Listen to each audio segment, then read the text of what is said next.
Hi guys! In this video I will share how the project SeenByTeddy was created.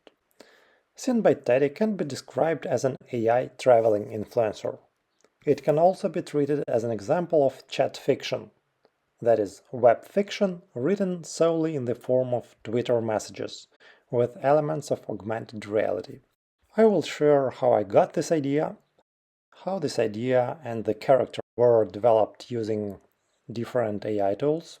I will describe my content generation cycle, share which LLMs worked best for me, and other details. But first, let's refresh what AI influencers are. So these are digital characters created using modern computer graphics and artificial intelligence technologies. These virtual personalities have social media accounts, publish content, and can even interact with followers, similar to human influencers, but they exist exclusively in the digital space. Several of the most well-known products, so to say, in this field can be seen on the following pages, mainly from Instagram. As you can see, these digital personas can have quite a large number of followers, like up to millions. And interestingly, some of them were created quite a while ago, long before the boom of ChatGPT, Midjourney, and other similar tools. That is in 2016, 2018. Speaking about the level of social impact, for example, this Miquela influencer was included in Times Magazine 2018 list of the 25 most influential people on the internet. So, and another notable aspect is that in most cases, popular AI influencers are attractive female characters. This character, which this video is about, would hardly be appreciated on OnlyFans, but it has a soul and sense of humor. So, meet Theo and project SeenByTeddy. So, the idea.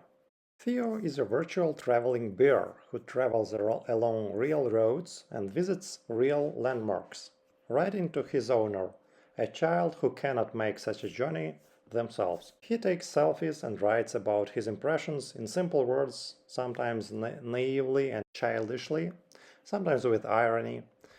Theo travels for all those who cannot travel themselves, due to illness, or war, or poverty, etc. So this character is my original interpretation of the traveling gnome idea from the movie Emily, plus my own ideas and brainstorming with different LLMs. The final push to implement the current project came from the recent release of image generation in ChatGPT 4.0, which made creating realistic selfies with the specified character and against the desired background elementary. As you may see from my working notes, the first working name of the project was Ernie, and the very first idea was to create a persona in the spirit of a grumpy cat.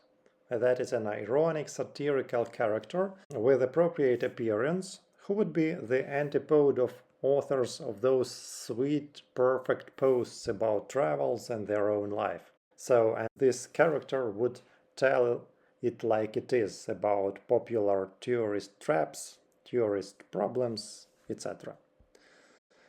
So I brainstormed character variants with different LLMs, including ChatGPT, Gemini, and Grok. And here is the short list of candidates, like a disgruntled, well-traveled garden gnome, an ancient skeptical turquoise, a stray cat, a vintage toy, a hedgehog, etc. At some point, I was really leaning towards the GNOME option and delved into detailing its persona, like history and visual image.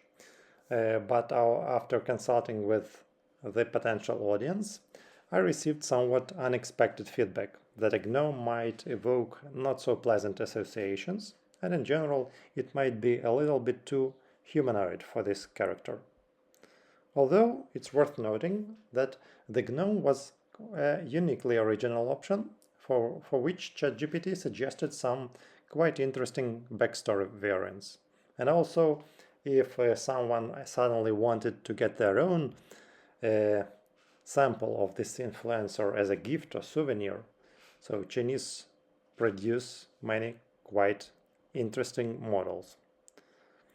Well, finally, after painful choice between the gnome, the cat, because, well, everyone loves them, and a bear, the choice settled on the bear.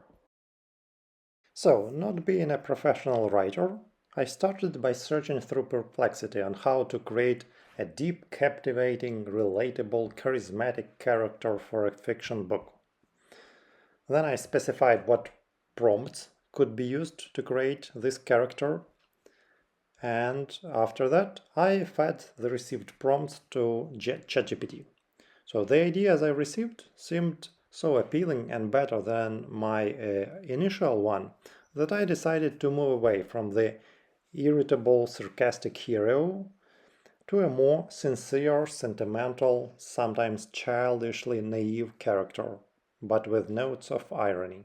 This is how Theo developed a deeper purpose compared to mocking tourist stereotypes, that is, to show the world to his owner. All images in this project are manually created using OpenAI's ChatGPT 4o through ChatGPT or Sora. And here is one of the first versions. I conducted a small casting of candidates before my wife and children. The finalist was a somewhat less sad and a younger version of the bear from the first photo, wearing a brown coat, scarf, and a hat. In order to generate Twitter messages in the needed style, I tried to apply some techniques for writing fiction using AI found on YouTube. For example, from Nerdy Novelist. For example, he suggests the so-called fractal approach to writing novels, where content is generated through a series of special prompts, from an idea to a plan, from the plan to chapters, then story bits, and finally prose. However, this approach didn't really work for writing a story in the format of a series of Twitter messages, possibly due to the significant difference between standard prose and this SMS-like format. So therefore, I abandoned this direction and returned to experimenting with my own custom prompts.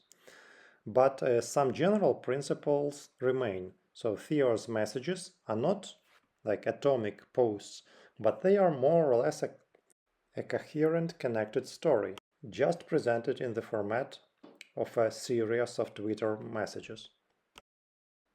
For generating Twitter posts, I tried ChatGPT, Claude models, Gemini, and Grok. I tried them through the official chatbots, OpenAI Playground, for greater control and to fix specific model versions and other parameters. And also I tried that even through GitHub Copilot. So with each model, 5 to 10 responses were generated using the same prompts. I had some expectations that Grok trained on Twitter should be the best. I also repeatedly encountered claims that Claude Sonnet 3.5 is one of the best models for writing fiction. However, ChatGPT 4o became the winner for me, so its responses were closest to my expectations and requirements in terms of content and the emotional tone. Gemini 2.0 and 2.5 also sometimes gives quite good variants. Claude's responses were a little bit too similar to a novel, like with too rich vocabulary and somewhat wordy, even despite specific requirements in the prompt. Grok's responses were okay, sometimes good, but in my opinion often too sharp and advertising-like. Content creation. Writing Twitter messages and generating beer selfies against landmarks is one of the last steps in the content creation process. Overall, the content generation cycle for a country looks like this. First, compile a list of the most popular cities and places in the country using Perplexity, ChatGPT, TripAdvisor, and Common Sense, like 2 to 5 places in each city. Second, create a more or less realistic road between these places. Next, using ChatGPT, brainstorm interesting variants of movement between the points and also some random adventures. Next, generate Twitter messages for the resulting list of landmarks, movements and adventures. So I usually create 2-3 chats with ChatGPT 4o with the same prompt, so for the same list of places, and then I manually collect the best messages from these responses into the final story. Also, generate Twitter messages about local culture, nature, current events, and periodically add them to the main list of posts about landmarks. Next, generate images, one for every 2 to 3 Twitter messages. The result is a table of the following type. So, for example, for the first country, which was Ukraine, I've got a 16-day trip, which was presented in 105 Twitter messages and 52 selfies. Content generation for 1 day of such a virtual travel, which is 4 to 9 Twitter messages and 2-4 selfies, takes at the moment 30 to 60 minutes. So, and as you can guess, this process is only semi-automated, and manual work currently accounts for about 50 to 60%.